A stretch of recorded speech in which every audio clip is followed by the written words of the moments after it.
രാജ്യത്തെ പാസ്പോർട്ട് അപേക്ഷാ നടപടികൾ വേഗത്തിലാക്കാനുള്ള പദ്ധതികളുമായി വിദേശകാര്യ മന്ത്രാലയം.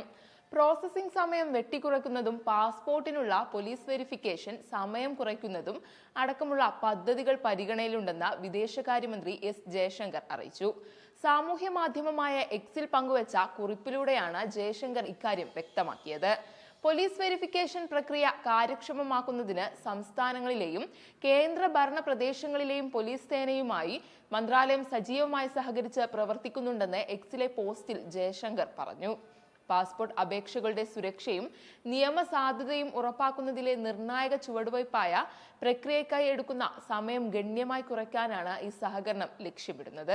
12ാമത് പാസ്പോർട്ട് സേവാ ദിവസിന്റെ അവസരത്തിൽ എല്ലാ പാസ്പോർട്ട് വിതരണ അതോറിറ്റികളെയും അഭിനന്ദിച്ച ജയശങ്കർ പാസ്പോർട്ട് അപേക്ഷാ കേന്ദ്രങ്ങളുടെ ശൃംഖല മന്ത്രാലയം ഗണ്യമായി വിപുലീകരിച്ചിട്ടുണ്ടെന്നും പറഞ്ഞു.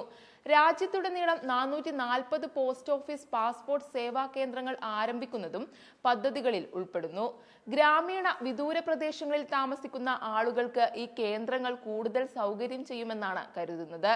നിലവിലുള്ള പാസ്പോർട്ട് സേവാ കേന്ദ്രങ്ങൾ, പാസ്പോർട്ട് പ്രോസസ്സിംഗ് സെന്ററുകൾ, റീജിയണൽ പാസ്പോർട്ട് ഓഫീസുകൾ തുടങ്ങിയവയ്ക്ക് പുറമെയാണിത്. കാര്യക്ഷമത മെച്ചപ്പെടുത്തുന്നതിനായി ഡിജിറ്റലൈസേഷൻ സ്വീകരിച്ചതായും മന്ത്രാലയം അറിയിച്ചു.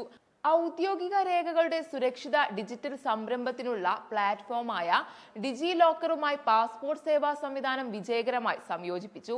ഈ സംയോജനത്തിലൂടെ അപേക്ഷകർക്ക് ഡിജിറ്റലായി രേഖകൾ സമർപ്പിക്കാം.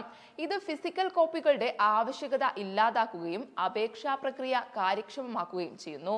കൂടാതെ 25 സംസ്ഥാനങ്ങളിലും കേന്ദ്ര ഭരണ പ്രദേശങ്ങളിലുമായി 9000 പോലീസ് സ്റ്റേഷനുകളിലും മന്ത്രാലയം പാസ്പോർട്ട് പോലീസ് ആപ്പ് അവതരിപ്പിച്ചു. ഈ ആപ്പ് പോലീസും പാസ്പോർട്ട് ഓഫീസുകളും തമ്മിലുള്ള ആശയവിനിമയം തടസ്സങ്ങളില്ലാതെ സുഗമമാക്കുന്നു. ഇത് കൺഫർമേഷൻ പ്രക്രിയ കൂടുതൽ വേഗത്തിലാക്കുന്നു.